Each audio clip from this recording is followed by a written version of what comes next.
Entende? Deixa eu voltar a falar com a Gláucia. Foi assim também com a sua irmã? Ela já havia colocado um ponto final no relacionamento e ele insistia, Gláucia?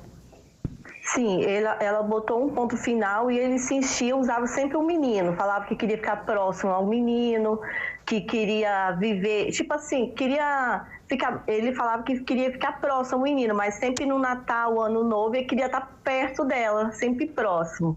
E ela sabia, ela tinha consciência que toda essa proximidade era para tentar uma possível reconciliação? Ela não sabia, eu acho, assim, o perigo que ele causava, porque ele parecia uma boa pessoa, não tem? Não fazia nada de mal, assim, nunca bateu nela, nunca gritou, mas sempre queria ficar próximo. Acho que era um psicopata e dominava a cabeça dela. E olha só, vocês estão aqui comentando, a Amanda e o Alexandre, falando assim, é bem típico. Esse é um comportamento típico, esse perfil? Sim, sim. Eu não sei a origem disso dentro da cabeça masculina, né? De onde vem esse comportamento. Mas existe uma escalada da violência. Toda violência se inicia na psicológica. Não significa que depois da psicológica ela vai partir para ameaça, para lesão. Ela pode, me parece ser o caso, de violência psicológica, feminicídio, né? Existe essa possibilidade, mas sempre começa pela violência psicológica. Sempre através de dominância, sempre através de isolamento, de manipulações. Tanto que se formos analisar o tipo penal da violência psicológica, você vê manipulação, ridicularização, isolamento, o ato de tolir a liberdade de ir e vir dessa mulher. Através disso, é como se a mulher se perdesse, como se ela perdesse sua essência e, a partir daí, ela fica perdida. E é muito importante que ela saiba que ela tem saída. Existe uma legislação que é uma legislação completa. A mulher só precisa aprender a usufruir dessa legislação. Buscar ajuda, Defensoria Pública, Ministério Público, família, amigos.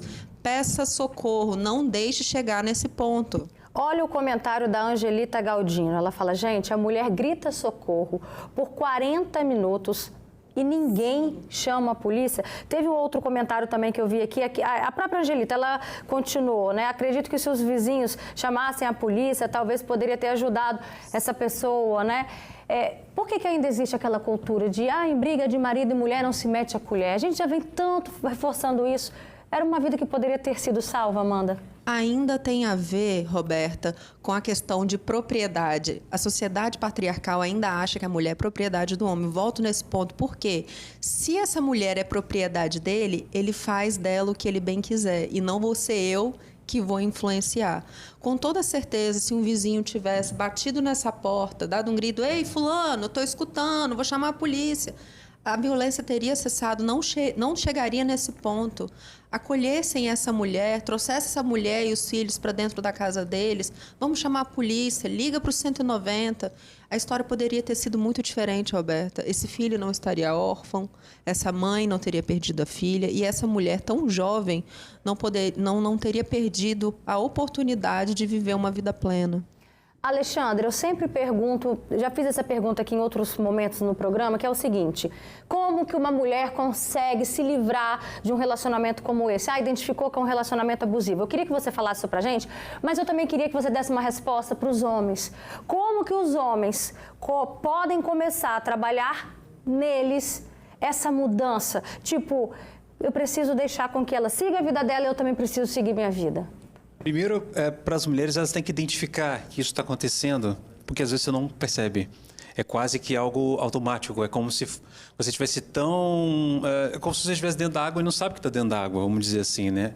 Até que começa a sentir a falta de ar.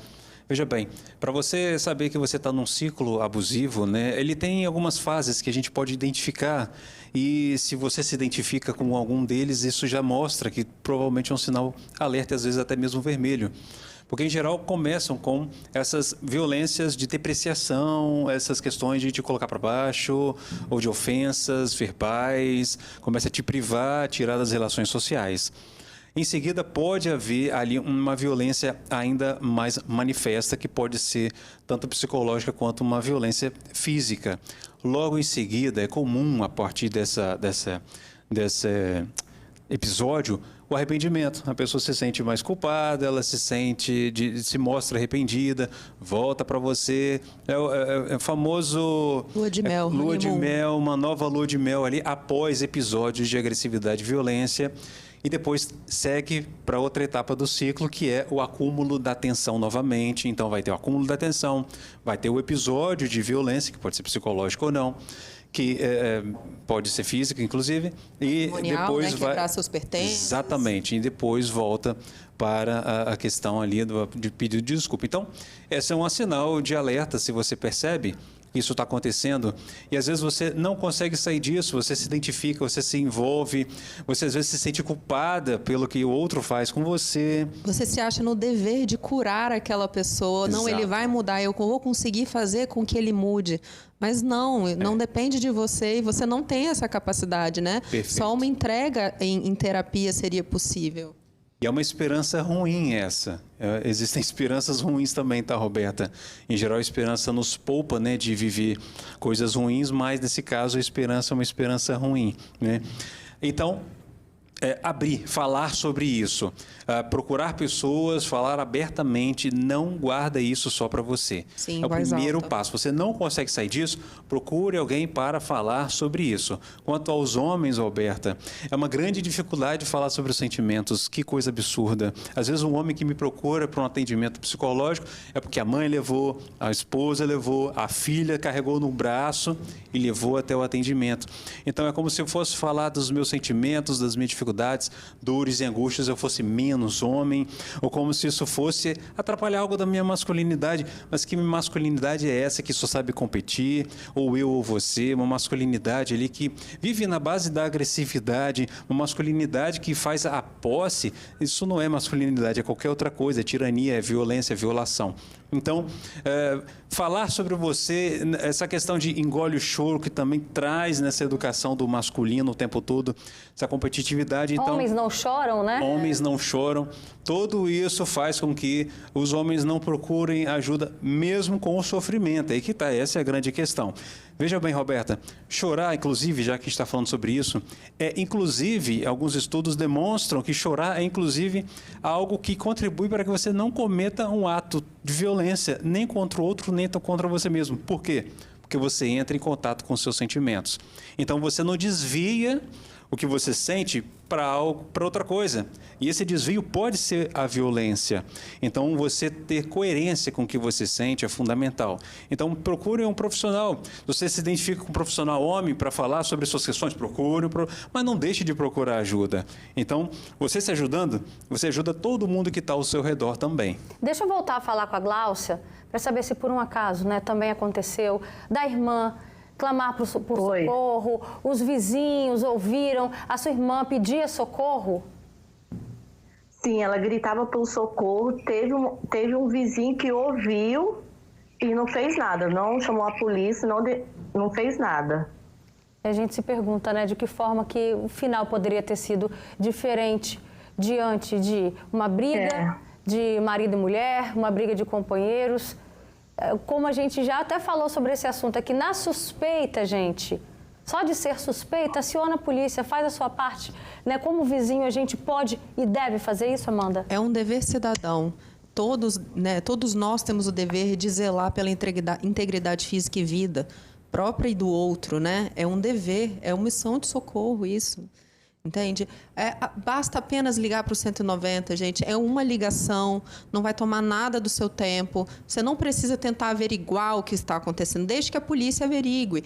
Ligue, diga que está escutando gritos, de onde estão vindo os gritos. Bata na porta, seja intrometido. É importante que você faça isso para que você consiga nos ajudar a diminuir os números. A gente também tem participações masculinas aqui. O Romildo deixou um recado, fala: homem que tortura mulher nunca foi homem, não merece ser chamado de homem, não passa de um machista. O Tiago Corrêa também participa, ele falou: até agora eu não ouvi falar que nem todos os homens são agressivos, eu não sou assim e falo de livre confiança. Tiago, são de homens assim, de verdade, como você bem colocou aqui, que todos nós precisamos. né, Amanda? A gente está aqui chamando a atenção, infelizmente, para um casos que têm sido recorrentes, que é de violência contra a mulher. E quando a gente vê, tem casos que chegam num momento como esse, de feminicídio na frente do filho. Infelizmente, essa é uma realidade, Tiago, que a gente Tiago Correia, que a gente precisa sim falar sobre isso. Uma observação, Roberta, existem grupos, tá, de homens, muitas vezes, que é até conduzido por advogados ou judiciário, de homens que foram autores de violência, que eles se reúnem com profissionais para falar sobre isso também, tá? Então, existem alguns grupos que fazem isso. A gente tem uma participação interessante da Marina, que ela escreveu o seguinte no Facebook: infelizmente eu não me meto, porque depois as mulheres, elas ficam contra a gente, né? Já vi muito isso onde eu moro, vou lá dar conselho, vou lá denunciar. Quando saber, Amanda, que não, eu acho que agora eu preciso me meter. Porque às vezes a gente acontece, né? Vou lá, vou me meter, o casal daqui a pouco tá de bem, vai ficar com raiva de mim. Então, Roberta, existe uma separação que para mim é muito clara entre as duas coisas. Se você está escutando um casal gritando um com o outro, se você está escutando um casal que se ofende, utiliza xingamentos, tudo bem você pensar em um conselho, né? Agora, se você está vendo que existe uma recorrência, se você está vendo, se você sabe de algum tipo de histórico daquela pessoa, enfim, qualquer sinal de que aquilo deu uma andadinha, deu um passo a mais, na dúvida, liga. Não tente conselho, não tem que tentar conselho. Por quê? Porque essa mulher, como disse o colega, ela está afundada né, em uma piscina, ela não percebe o que aquilo pode dar, ela precisa que alguém pegue a mão dela e tire ela de lá. Você compreende? Então, eu acho que é muito diferente as duas coisas. Por exemplo, quando termina com esse seu namorado porque ele não te faz bem. Isso é um conselho. Numa dinâmica em que você está escutando gritaria, gritos de socorro, você está vendo que essa mulher está aparecendo com hematomas, você não precisa perguntar para ela se ela quer que você denuncie. Porque um crime de lesão corporal, na verdade, né, a maior parte dos crimes que estão insertos dentro da violência doméstica são o que a gente chama de ação penal pública incondicionada. Então, não depende nem da representação da mulher, basta que essa informação chegue até o Ministério Público, que essa pessoa pode ser denunciada. Compreende? Deixa eu ver aqui com a Glaucia, ela que participa com a gente ainda por ligação de vídeo, né? Como que era o relacionamento da sua irmã? Ela não reclamava nada dele, não tem, mas sempre ela falava assim, Tiago quer tomar o Pedro de mim, o Tiago quer tomar o Pedro de mim. Eu falo assim, não, Vivi, ele não vai tomar, ele não tem esse direito. Ele sempre usava um menino para ficar próximo, e ela ficava com medo disso, de ela perder a guarda do menino. Mas isso depois que eles separaram, né? E antes, durante os 5 anos de relacionamento, como que era a vida como casal? Boa, eu não via nada de errado, assim. Não tinha agressões? Não tinha agressões.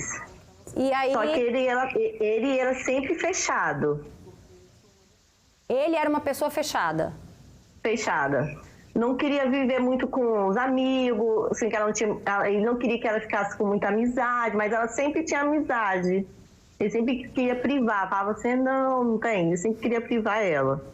Tá certo. Glaucia, obrigada pela sua participação aqui no Fala Espírito Santo, trazendo um relato, né, do que, infelizmente, no caso dela, gente, a irmã foi assassinada, o principal suspeito, né, é o ex-companheiro, e tudo isso também é muito triste porque eles tinham um filho juntos, uma criança de 8 anos que hoje tem 10, então a gente está aqui discutindo exatamente o quanto isso pode gerar traumas na vida, não só de toda a família, mas principalmente na vida dessa criança. Obrigada, viu, Glaucia, pela sua participação.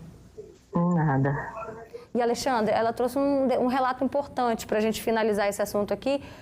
O que explica essas pessoas que não têm um comportamento agressivo e, de repente, pode levar a um final tão traumatizante? Muitas vezes os sinais podem ser sutis, a gente não consegue prever, né, essas questões, mas em geral, Roberto, o que acontece é que eles poderiam estar bem enquanto estavam juntos. Na verdade, ela comentou que estavam bem enquanto estavam juntos, apesar de alguns sinais de questões, né, de cortar algumas amizades. Mas provavelmente a gente tem que ver isso quando acontece no final do relacionamento, o que acontece a partir daí. Tá certo, gente.